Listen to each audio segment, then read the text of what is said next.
Мордовский государственный заповедник имени Смедовича – удивительный уголок живой природы, где созданы все условия для туристических экскурсий и активного отдыха. Гостям центральной усадьбы предлагаются ознакомительные туры «Заповедная Мордовия» в гостях у заповедника, а также новый тур «Национальная кухня», во время которого можно не только насладиться красотой природы, но и отведать популярные блюда 4 видов кухонь – свежесобранные ягоды и травяной чай от мордовских богинь.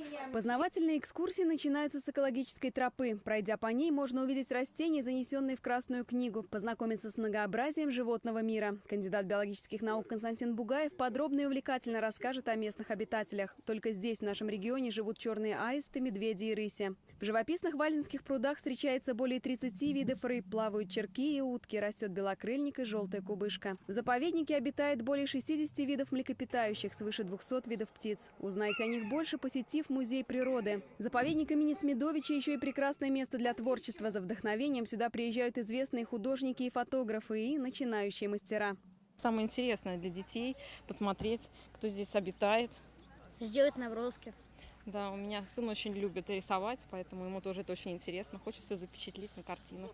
Двери заповедника открыты для туристов круглый год. Проводятся однодневные туры и экологические экспедиции. Зимой любители природы приглашают тур «Наши животные», во время которого можно увидеть жизнь диких обитателей леса. База активного отдыха «Кордон Павловский». Летом здесь можно кататься на квадроциклах, а зимой на снегоходах. Инорский кордон – популярное место студенческих практик и палаточных лагерей. По словам директора заповедника, доктора биологических наук Александра Ручина, развивать туризм в природоохранных зонах очень важно.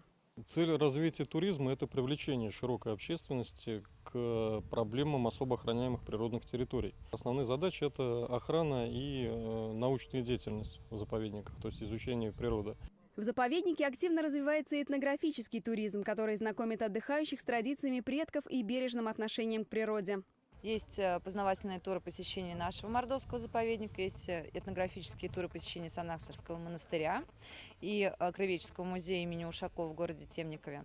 Также сейчас разработаны 2 проекта «Тур выходного дня семейный». Мы приглашаем семьи с детьми. Выбрать экскурсию по душе, принять участие в тематических мероприятиях и мастер-классах смогут и дети, и взрослые. В Мордовском заповеднике есть все для культурного досуга, активного отдыха и увлекательного погружения в мир живой природы. Людмила Чекал, Евгений Мартынов. Наши новости. Темниковский район, Республика Мордовия.